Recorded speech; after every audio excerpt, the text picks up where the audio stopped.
तर आपण पाहतोय आज माघी गणेश जयंती आहे आणि रात्रीपासूनच भाविकांनी बाप्पाच्या दर्शनासाठी मंदिरात गर्दी केली आहे। सिद्धिविनायक आणि पुण्यातल्या दगडूशेठ हलवाई मंदिराला आकर्षक अशी सजावट करण्यात आली आहे। घेऊयात आढावा।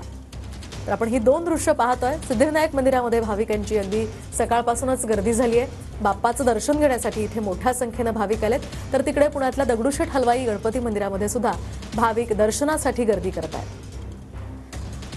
तर सिद्धिविनायक मंदिराबाहेरून आमचे प्रतिनिधी कृष्णा सोनार वाडकर आपल्या सोबत आहेत। आपण थेट जाऊयात। कृष्णा, काय सांगाल, कसं वातावरण आहे? सिद्धिविनायक मंदिरामध्ये मोठी गर्दी दिसतेय।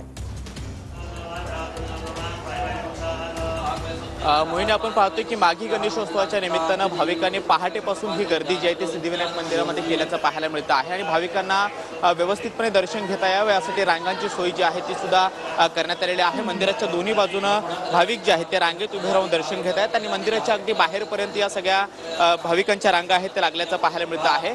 सिद्धिविनायक मंदिरामध्ये ही आकर्षक अशी सजावट सुद्धा करण्यात आलेली आहे आणि माघी गणेशोत्सवाच्या निमित्तानं पहाटेपासून जे भाविक मुंबईतून आणि मुंबईच्या बाहेरून आलेले आहेत त्यांना सुद्धा व्यवस्थितपणे दर्शन घेता यावं यासाठी मंदिर प्रशासनाने ही सगळी व्यवस्था जी आहे ती केलेली आहे।